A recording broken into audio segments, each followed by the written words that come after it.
sophomore in high school, we had this epic end of the year project where we had to create a book explaining, I want to say it was like 300 literary terms, but I'm pretty sure it was fewer terms than that. It just felt like 300.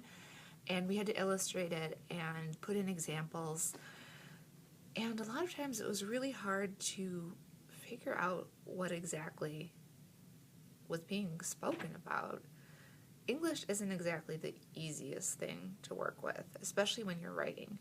And if your teacher has a specific way or style that they want you to use, it can be even more difficult. And sometimes you think you have to use something like this, which can be kind of boring. I mean, do you really want to sit and read that? No. I don't. And I'm a librarian, so, I mean, that's my thing. Thankfully, you have choices. One of my favorite books that I read this year is actually this year so far, is a nonfiction book. It is called Thrice Told Tales, 3 Mice Full of Writing Advice by Catherine Lewis. So basically what Catherine Lewis has done is she's taken the nursery rhyme Three Blind Mice, which pretty much everybody knows, and she's used it to illustrate different techniques in writing or different aspects of the English language.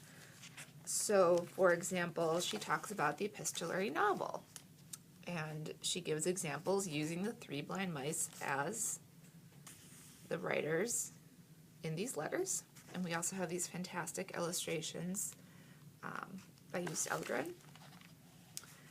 She talks about different philosophical things like catharsis that you'll encounter in novels, or maybe you'll be expected to know what that means or to identify it when you're reading. So if you feel a little bit lost in English class, pick this up. It is hilarious. And she has a really fantastic appendix in the back that explains everything in more detail. And she gives really great resources that go even deeper into the topic. So she recommends, for example, Stephen King's On Writing, which is a really great resource. And she references a lot of novels that you would know. So this is just fantastic. The illustrations really make the book.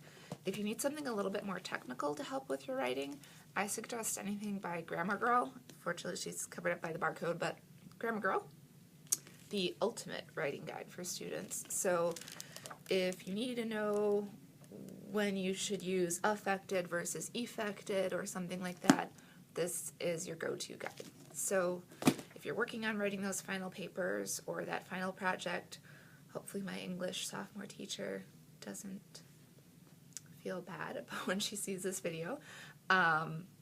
Check out some of these books at your public library. They are free.